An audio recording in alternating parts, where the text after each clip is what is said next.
Have you ever been in an abusive relationship, or do you know somebody who maybe is at the moment?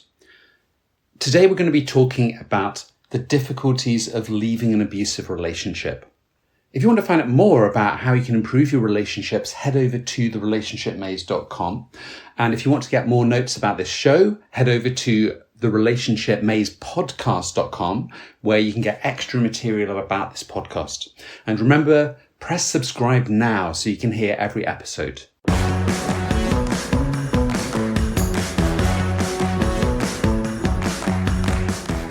Welcome to today's podcast.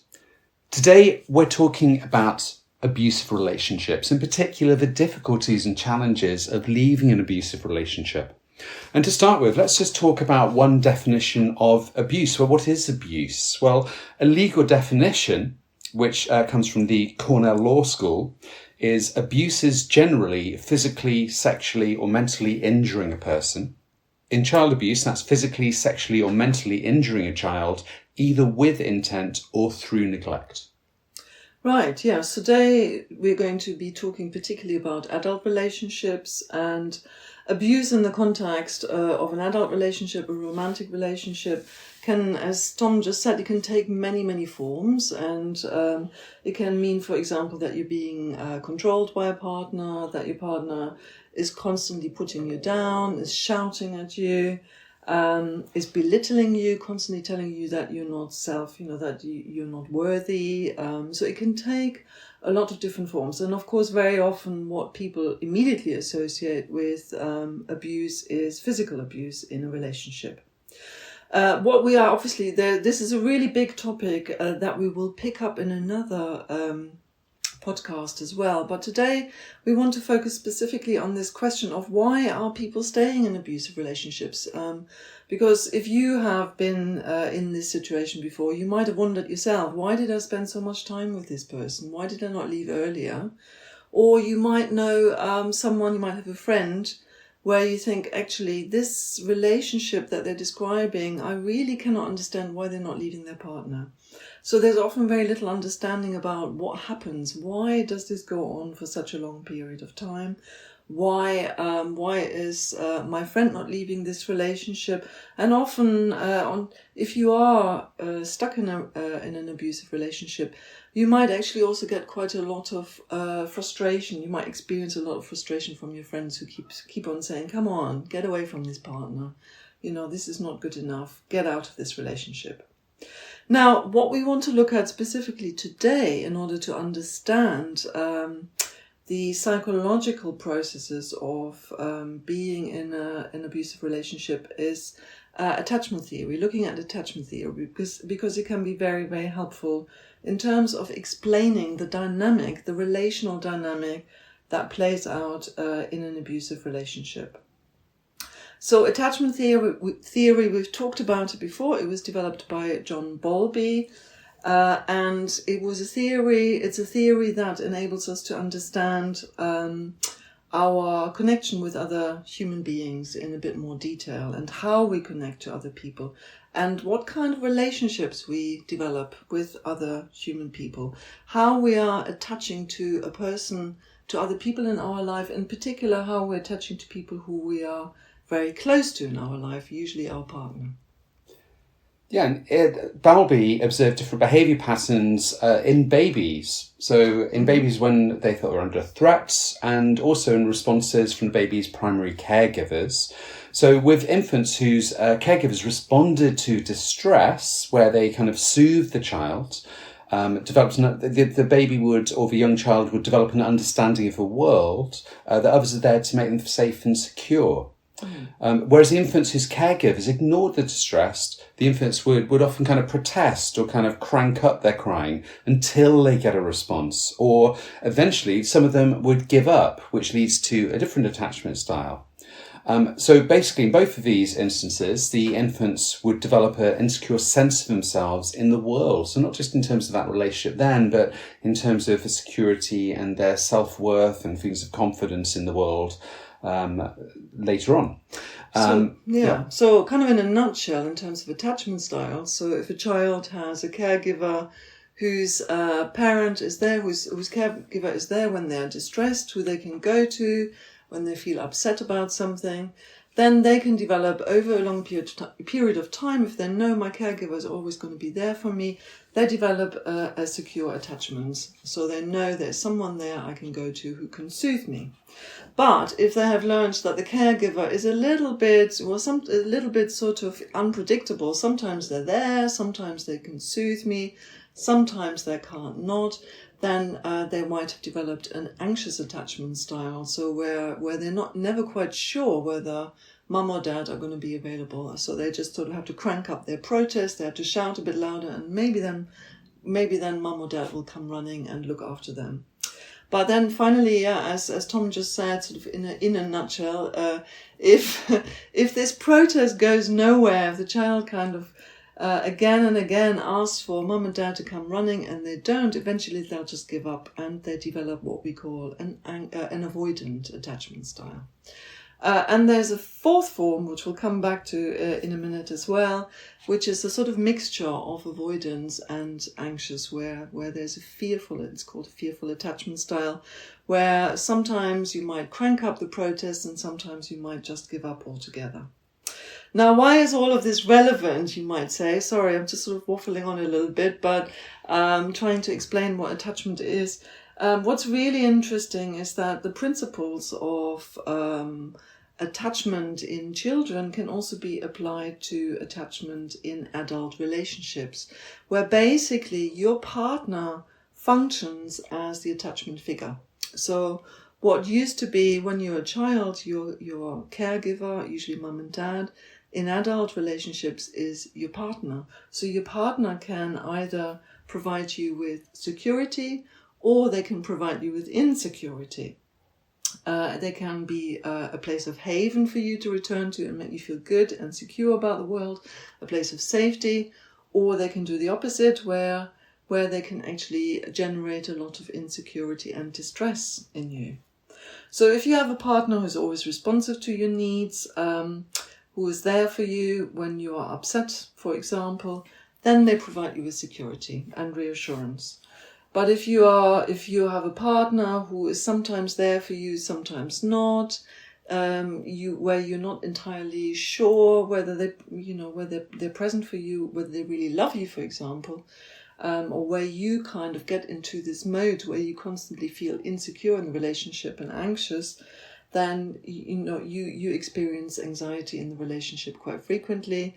Or you might also be in a relationship with a partner where you or your partner are very avoidant in the relationship.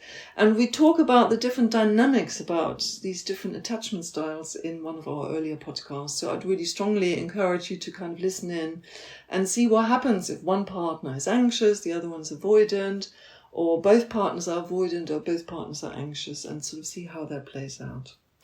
What we are really interested in today is that if you have had an experience as a child in your childhood where you had an insecure attachment, then you are very likely to seek strong attachments in your adulthood. So you're very interested in forming strong attachment bonds with other people. You're more susceptible, so to speak, to find someone who you can attach to, who can finally provide you with the security and the safety that you might have never experienced in childhood. So that's what's really relevant here. And that makes you more, I cut in there, Tom. That makes you more susceptible to looking for, to being abused, to be in a relationship which is abusive. Sorry, Tom, do you want to pick up on that? Well, I think just to clarify that, so essentially if you have that sort of anxious attachment style, you might be more, if you find that person you attach to and that person is potentially abusive, well, perversely, that can actually sometimes create an even stronger attachment there, because you're desperately seeking their approval, because as that person who is anxiously attached, you often will kind of feel it's your own self-worth. You feel that there's something wrong with you. So it's like you're responsible for the fact this other person is denying you love, or they're kind of treating you in this way. So you feel there's something wrong with you. that it's your fault, which leads to this pattern perversely where somehow that attachment becomes even stronger. Yes. So usually when you have been insecurely attached as a child, very often there's a very low sense of self-worth, very low sense of self-esteem, and often also this a very deep-seated sense of shame that goes very, very deep. And this shame basically goes to this idea that you're not lovable, that you're not adorable enough, that there's something inherently wrong with you that basically made your parents or your caregivers not love you enough. So you're constantly seeking some sort of sense of reassurance from your partner that really, in the end, you are lovable. And you're constantly also terrified that you're going to be abandoned again, that the other person is not going to be there for you. So there's always this kind of terror and fear of being left by your partner. And that perversely then creates more dependency and more vulnerability in the relationship. And all of this kind of then gets thrown into this constant sense of shame that you have. So a sense of a lot of lack of self-worth that you have, which makes you then more reliant on validation from your partner. So you're constantly seeking some sense of, from your partner, am I good enough as a person? And that makes so that you feel less ashamed of the relationship. And also I think with abusive relationships as well, that's used by the abuser. So basically when the person is feeling very upset as a result of something that's happened, the way they're being treated, physically, mentally, emotionally, sexually, then the abuser will blame the other person that it's something wrong with them that's making them feel that way, for example. So they turn that around, which again feeds into that low sense of self-worth. And to somebody who isn't anxiously attached, you think, well, this is rubbish, this is nonsense. But in that dynamic, it becomes ties into that low sense of self-worth again. Like, there is something wrong with them. It is their fault, or maybe it's not the other person. It's them. Yeah. So what's really important here also is to look at the kind of attachment style that feeds this cycle of staying in a relationship which is abusive. If you have a very secure attachment style, you're not so likely, and I'm saying this sort of as a qualifier, because you can end up in an abusive relationship as well, even if you're very secure, but you're less likely, let's put it that way, you're much less likely to be in an abusive relationship if you have a secure attachment style, because you can recognize the pattern, so to speak, and because you're more likely to have a very strong sense of self-worth, you're more likely to say, I'm not staying in this relationship. And just to clarify that as well, is that your attachment style isn't necessarily the attachment style you had as an infant. No. It changes throughout life. So in terms of our different relationships, and as Angela was saying, if you're at that time when you're in a relationship, if you are more securely attached, or you have more of a secure attachment style, then, there could be circumstances around you. For example, it could be, if someone had loss in the family, had traumas at work, and they suddenly became, their sense of self-worth became lower in other contexts, it's possible that could leave them more vulnerable at that time.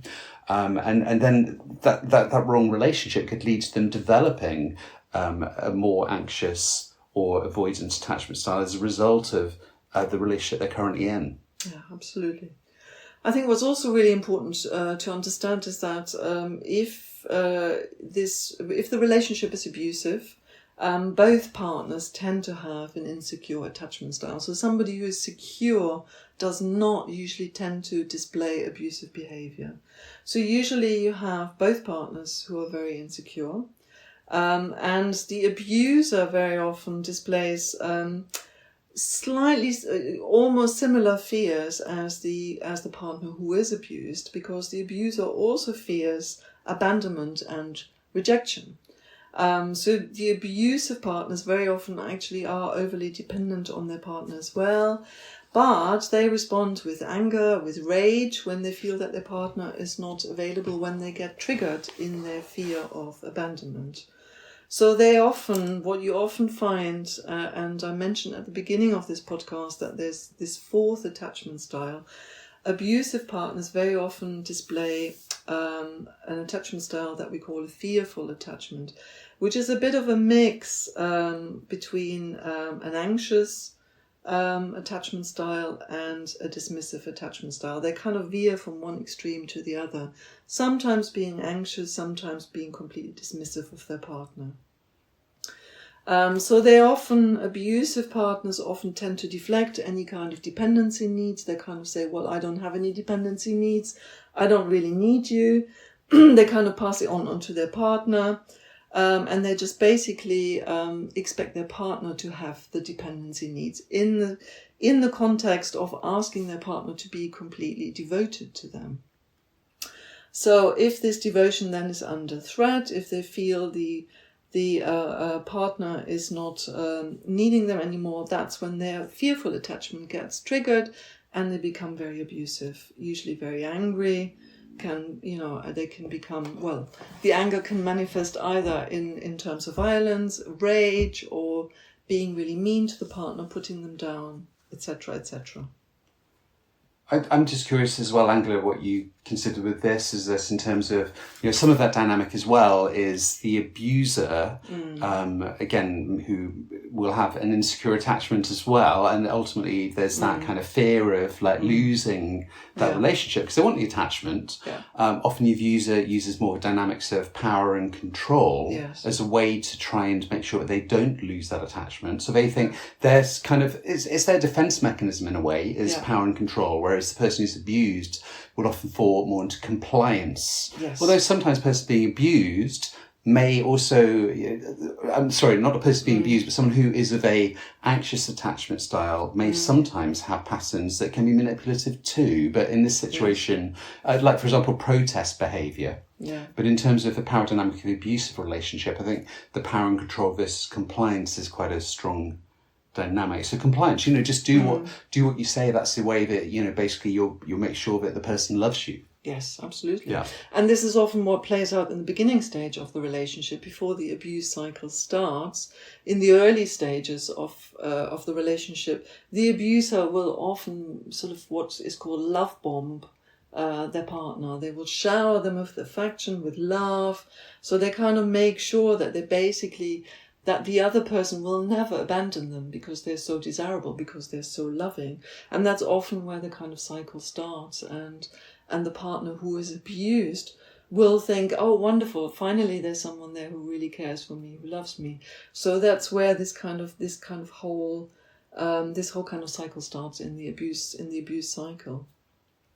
So they, as the relationship then develops, the love bombing stops, and the abused partner will then start to believe that somehow, for some reason, they deserve the abuse and they need to just work extra hard to win back what they originally had in the relationship.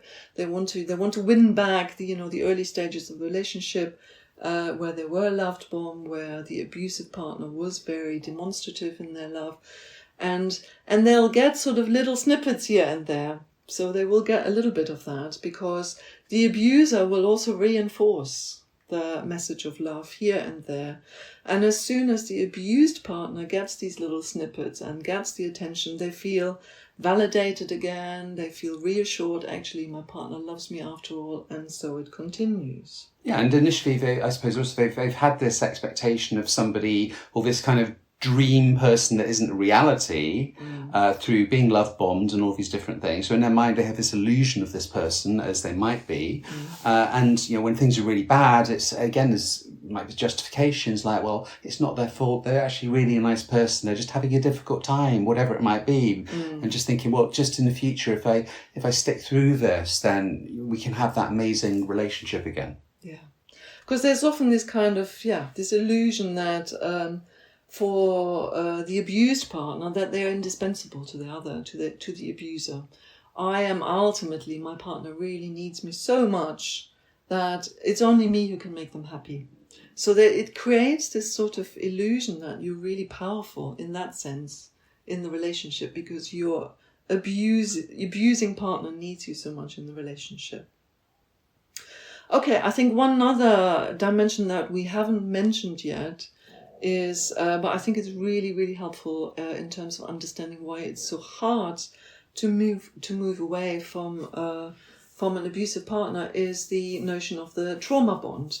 It's called trauma bond, or sometimes what you might also hear in literature is a different term, which is the Stockholm syndrome. Yeah, sorry. That's what I was going to say. Yeah. So that's this sort of automatic, very completely unconscious emotional response to the trauma of becoming a victim. So you basically learn that the best way to handle the situation is to bond even stronger to your partner. You can't leave them because that would be too risky. If you try to get away from the abuser, you put yourself at risk. So a better way of actually managing this, the abuse, is to kind of bond even stronger to your partner. And it's often described, trauma bonding is actually often described as a sort of super glue in the relationship. It kind of completely glues you to the partner. You might be familiar with it. Do you want to sort of talk a bit about Stockholm syndrome? It's something that's come up in the literature. In the context of hostages. Yeah, so with hostages, where people are taken hostage in any sort of scenario, what can happen is what was, as Angela said, Stockholm syndrome, where the people who are the hostages develop that bond to the people who are taking them hostage. And again, it's partly that survival instinct, is that, you know, if you were to express anger, you're going to put yourself more at risk. And in fact, one of the instinctual things, not something we think about consciously, but just an unconscious survival process, is we won't see the bad things about them. We try not to see the bad. We actually only see what might be the positive aspects of them. So we form this bond, which essentially is part of a survival instinct. However strange that actually sounds when you say it, because when you see this process from the outside, it seems very, very odd. It doesn't seem like something that should happen, but it's this survival instinct. Yeah, and it's a biological process, so it kind of automatically kicks in. It's basically when we feel that we are in extreme danger, where our captor basically has control over life and death, ultimately. Then really the best thing is to just deny any kind of feelings of anger or frustration that you have, because that basically avoids the risk of being killed by the captor. And we just become dependent, and it becomes a lot safer to just give in. It's this sort of complete sense of helplessness, ultimately, that kind of guides this survival instinct. And I think also perversely is that when there is that sense of real threat, sometimes the positive emotions when there are positive experiences, those actually get enhanced to an artificial level. Yeah. So it's a little bit like a drug. So there's that rush of that kind of, like in that abusive relationships, there may be times where there is that closeness again, or where the person does kind of show that love bombing again, and because those become heightened, because otherwise there is that sense of real threat of life, which these experiences to some level provide an artificial kind of exaggeration of emotions. Yeah, and what's also really, really interesting, I think, and there's been research into that, which has shown that actually our natural instinct when we are in danger, when we're at risk, particularly when we feel we are at risk of losing our life, we are seeking comfort always from the person who's closest to us. And even if that person is the source of the fear, we still run towards that person. So that's the sort of perverse nature of the trauma bond, is that we're seeking proximity to the very person who's actually causing the danger in the first place. So as I say, the dynamics in trauma bonding is like an emotional superglue. We're kind of gluing ourselves to the very person who's actually producing the strong and intense risk to our livelihood in order to survive. So it serves a purpose, basically. The reason why somebody who's in an abusive relationship is not leaving the relationship is because they're trying to survive. And that, of course, doesn't make sense to the outsider who's not in it. It doesn't make any logical sense, but it absolutely makes psychological sense.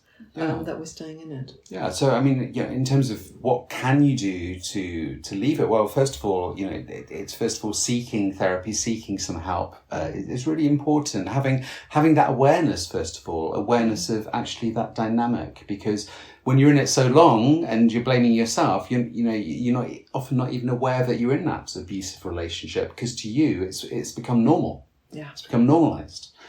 Sometimes people outside say these things. We just don't believe them because we're stuck in that sort of belief that this is just normal. This is, or it's your fault. So having that awareness, having that insight is the first step, which can take a long time.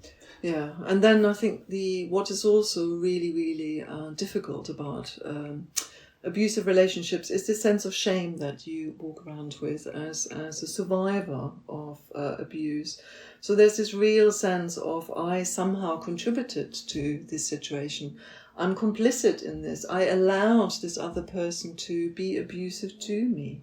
So there's a lot of blame usually that comes with being in an abusive relationship.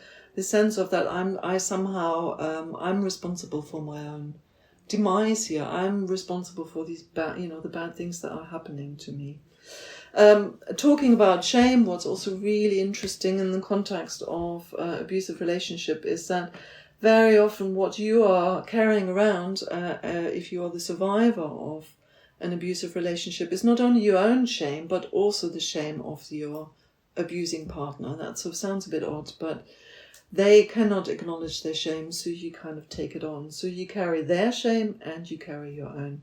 And it's really difficult to work through that. That requires definitely some professional help to kind of work that out. And also in terms of societal structures, until recently, relatively recently, in the UK certainly, emotional abuse wasn't considered a criminal offence. Yeah. So physical abuse was, sexual abuse was, but not emotional abuse. No. So it was almost like it's not acknowledged as something that is particularly wrong as a dynamic. So you may have that shame and feel that it is your fault because it's not recognised from the outside world. Whereas now, as it's become more acknowledged, there's that level where we can start to have that awareness of this dynamic, which I think is really important for people to be able to kind of start to look at dealing with some of that sense of shame that they have and the awareness of that dynamic in the first place. Yeah, absolutely. And also, going back to attachment, what's really key is building a sense of self-worth, building your own self-belief, awareness of those patterns that kept you for so long, and that can take a long time, and there can be ups and downs. You can sometimes have days where you feel more sense of self-worth, and then days where you think, well, maybe it was me, and it takes time to rebuild that. Again, the longer you've been in that relationship, the more that patterns become established, which is going to take probably more time to kind of rebuild your self-worth. Yeah, absolutely. Yeah, so just to sort of come back, we started this discussion of talking about attachment styles, and as Tom said earlier on, because you might have had an experience in childhood where you had an anxious attachment style, which can be overcome and can be changed. Your attachment style can always change. It's not set in stone. If you have a secure relationship, for example, you can learn to attach very securely to someone else and become more secure in yourself. But you might have more of a tendency potentially to seek to kind of get into this cycle. That's kind of where we started this discussion of getting together with somebody who is insecure, and for this kind of abusive dynamic to play out. But you can also get out of that, and that's a really positive message here, that you can learn to leave a domestic abusive relationship, but it will require some help. It really is not that easy for all the reasons that we've just talked about. So there's nothing wrong with you if you experience that. You're trying to survive. That's what you're trying to do in a relationship which is abusive, and it might take some time, and you certainly might require some help to get out of it, to work through these very complex psychological presentations that you experience when you are in this relationship. And also, just to come back to where we started this discussion, also if you have a friend who's going through this experience, if you have a friend who is in an abusive relationship, you need to understand that it's really quite difficult for your friend, for all the reasons that we just talked about, to just simply walk away from an abusive relationship. It requires more understanding and requires a lot more insight to walk away.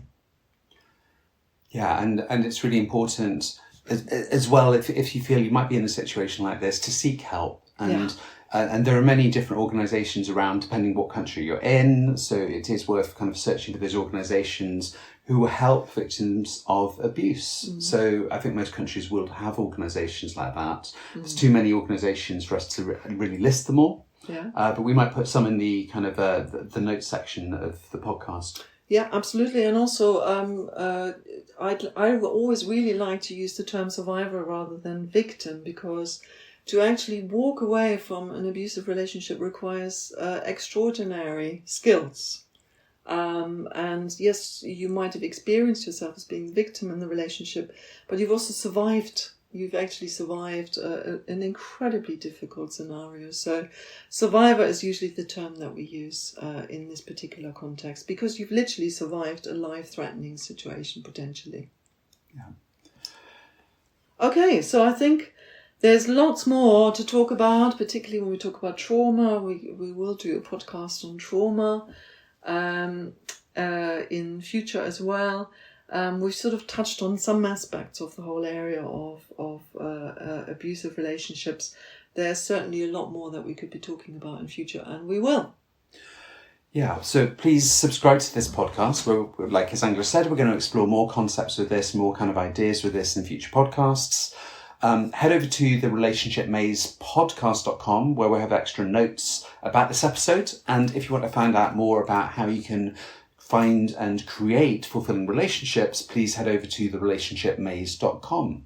And we look forward to speaking with you in the next episode. Yeah, look forward to seeing you next week, and take good care. Bye for now.